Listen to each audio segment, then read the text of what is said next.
So Mike back here at campsite, and let me try that again. Okay. It's Mike back here at the campsite, and said I'd show you how I mix up Mike's special dehydrated dinners. Alright, so I got right now a pot on the fire, and I believe it's already to a rolling boil. See, it's been rolling boil for a few minutes now. It's straight out, it's out of the lake. Okay, so you want it to roll and boil for a few minutes. My first task is to take this little mixture here I did, dehydrated ground beef, vegetables, and gravy. So I want to rehydrate those first.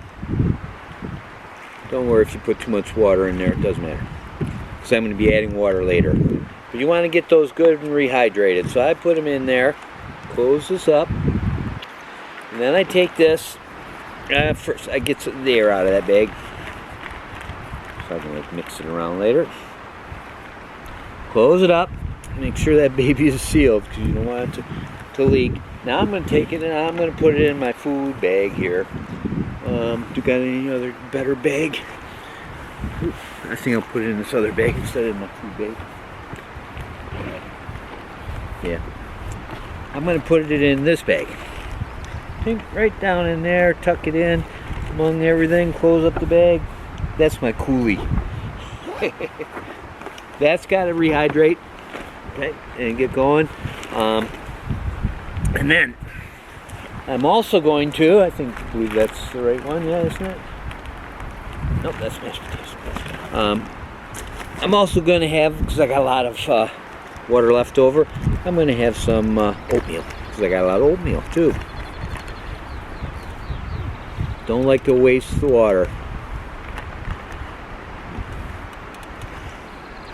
This is ready much sooner than my mashed potatoes. I let that stuff go for 10 minutes or so. Get the air out of it a little bit. Close it up. Get the air out of it so then I can. Whoa, don't got a good seal somewhere. Close it up. Ooh, it's a leaky seal. Uh-oh, I have to clean that seal. Probably got some stuff in it. Oh boy, that's gonna bring the bears. I'm ready. I'm ready. I'm ready. I forgot this morning when I went shopping. Also wanted to buy a horn. These little portable horns. I met a guy from Belgium. My first biker I met yesterday. He was going west while I was going east. And we crossed. He's from Belgium. He's doing the same trip kind of that I'm doing. Did the Cassiar Highway up to Alaska Highway, and now he's going into Alaska, but he's not going up north. He's going to go into the Denali region. That's the Alaska range. If he wants to see Denali, I'll tell you those Kulune Mountains, and that I passed by 3-4 days ago. Maybe 2 days ago, and they were more spectacular, I think, than Denali. Maybe not. Denali sits by itself, where the Kulune Range has a lot of mountains that are really super high. Mount Logan is in there, and it's only a couple hundred feet difference in height from Denali.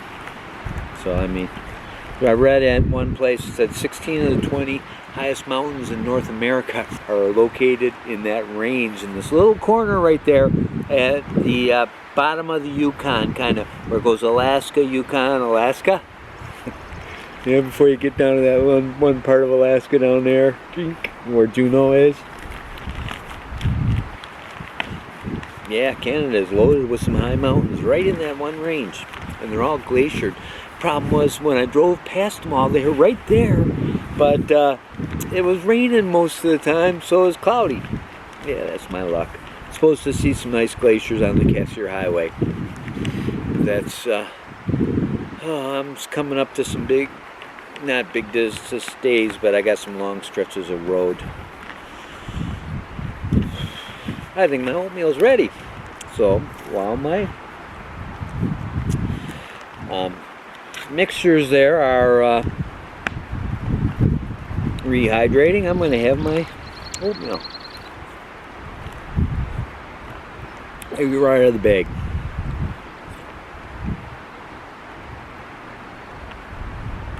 I'll go down, rinse the bags out in the lake, and use them again.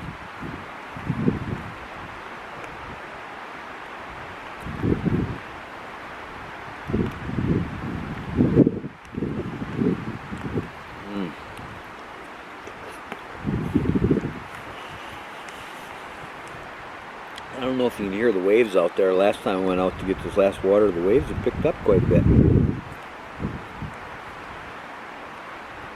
These lakes here tend to be really long because they're basically inside valleys.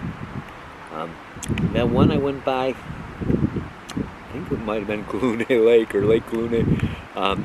Boy, that was a long one. That was 2 days of riding alongside of a lake. Yeah, so it was 100 miles or more. I remember it was the largest lake in the Yukon. But this one here, I'm going to be riding along tomorrow and part of the next morning. That's how long this one is, Marsh Lake. I'm at one tip of it. I got some long stretches ahead.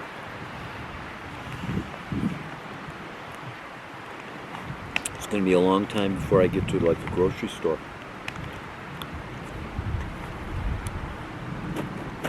I figure I can make these provisions go 20 days. So I'm carrying a lot of weight. A lot of weight. But I don't want to take any chances.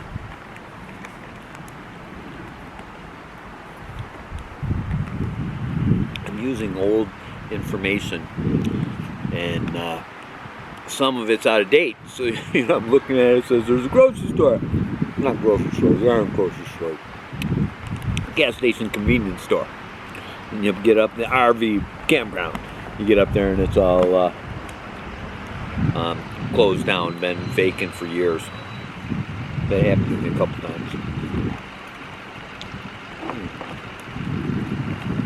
Someone's checking in. It's getting a little more busy.